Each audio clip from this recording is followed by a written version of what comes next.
Salam budaya. Selamat datang kembali di channel Nonton Pameran Seni Jogja.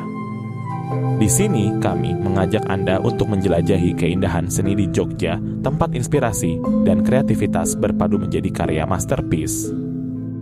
Dalam setiap episode, kami akan mengajak Anda melintasi galeri, mengungkap makna di setiap karya, dan memberikan wawasan mendalam tentang seni yang memikat jiwa, memicu rasa, karsa, dan cipta. Segera subscribe channel Nonton Pameran Seni Jogja, temukan dunia yang penuh warna dan inspirasi di sudut-sudut galeri dan biarkan aura keindahan mengisi jiwa dan imajinasi Anda. Selamat sore, salam budaya. Hari ini kita akan nonton pameran tunggal pelukis anak-anak dengan tajuk Aku dan Goresanku oleh Aileen Natania Pranata. Aileen Natania Pranata akrab disapa Aileen, lahir 1 Januari 2015. Sekarang tercatat sebagai siswa kelas 2, SD Negeri 1 Kota Gede, Yogyakarta. Hobi, melukis, foto model, game cita-cita menjadi foto model sekaligus pelukis terkenal agar bisa membantu dan manfaat untuk orang banyak.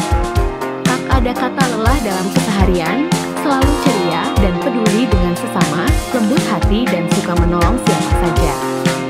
Pikiran Aileen yang masih menyatu dengan perasaannya ini menghasilkan pertanyaan, apa yang dia pikirkan adalah apa yang dia rasakan. Ekspresi di atas takril ini menunjukkan goresan merupakan hasil pikiran terhadap objek yang dibaca sebagai rasa kebencian, kesukaan, atau mungkin keanehan.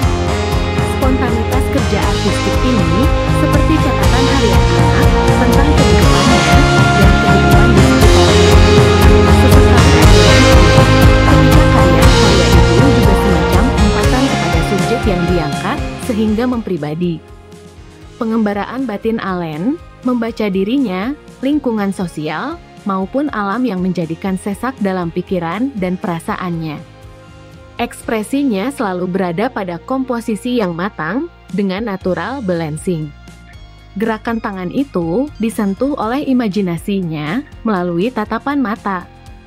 Goresan wajah yang diangkat itu seperti merujuk kepada sifat objek yang dibuka dengan menggambar mata. Mata bagi Aileen adalah kamera ketika akan mengangkat dan memilih objek berkarya dimulai dari menggambar mata. Hal inilah yang menjadikan ciri khas proses representasi yang dilakukan oleh Aileen. Mata sebagai objek berkarya, mata sebagai alat berkarya, dan mata sebagai kamera mencatat peristiwa hariannya. Mata seolah kamera hidup.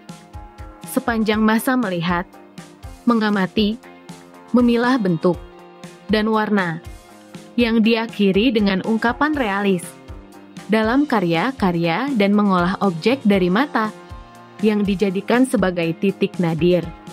Konsentrasi menemukan karakter wajah objek tersebut.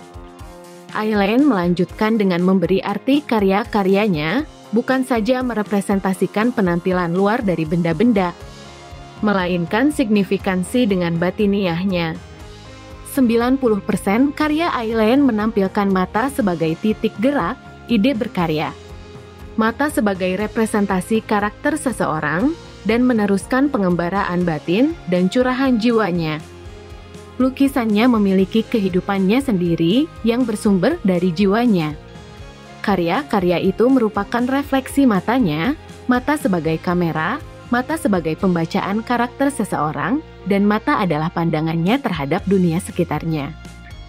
Lebih jauh, Dr. Dr.S. Hajar Pamadi M.A. Hons dalam catatan kuratorialnya mengatakan, ungkapan yang menarik disampaikan oleh seniman kubisme Pablo Picasso.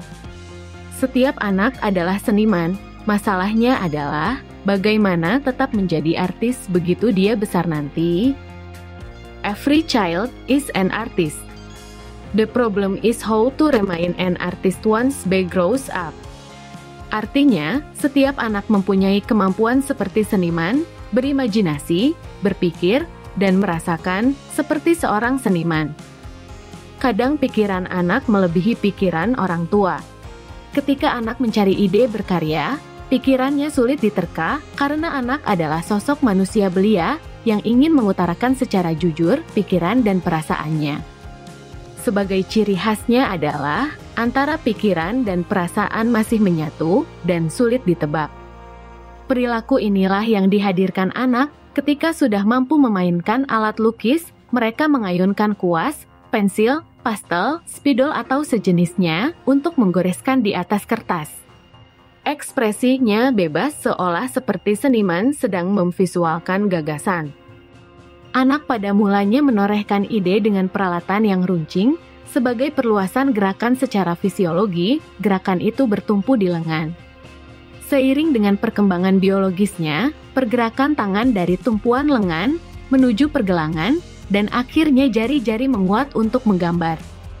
Melalui pergelangan dan jari-jari, peralatan tajam digerakkan untuk menghasilkan gambar sebagai ungkapan pikiran dan perasaan. Pikiran masih menyatu dengan perasaan ini, menghasilkan pertanyaan besar, apa yang dia pikirkan adalah apa yang dia rasakan. Dalam ekspresinya di atas taferil ini, gagasan tersebut merupakan pikiran akan terhadap subjek yang dipilih, namun juga sebagai objek rasa atas kebencian, kesukaan, atau mungkin keanehan yang dipandang oleh anak. Oleh karenanya, karya anak seperti belum selesai. Padahal ungkapan itu sebagai spontanitas yang artistik, beberapa goresan dikatakan oleh Leonardo da Vinci, "Art is never finished, only abandoned." Dalam kurung, seni tidak pernah selesai, hanya ditinggalkan.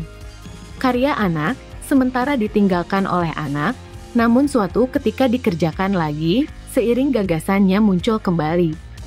Karya yang ditinggalkan kemudian dilanjutkan lagi, seperti catatan harian anak tentang kehidupannya dan kehidupan di sekitarnya. Sesekali anak semakin aneh. Ketika karya itu juga semacam umpatan kepada subjek yang diangkat dalam karyanya. Sebagai umpatannya, while drawing I discover what I really want to say Dario F.O. Akhirnya seni anak itu, seni yang mempribadi, seni yang hadir dari pengembaraan batinnya terhadap dirinya, lingkungan sosial, maupun alam, yang menjadikan sesak dalam pikiran dan perasaannya. Terima kasih telah menonton sampai selesai. Jangan lupa like, komen, subscribe, dan share.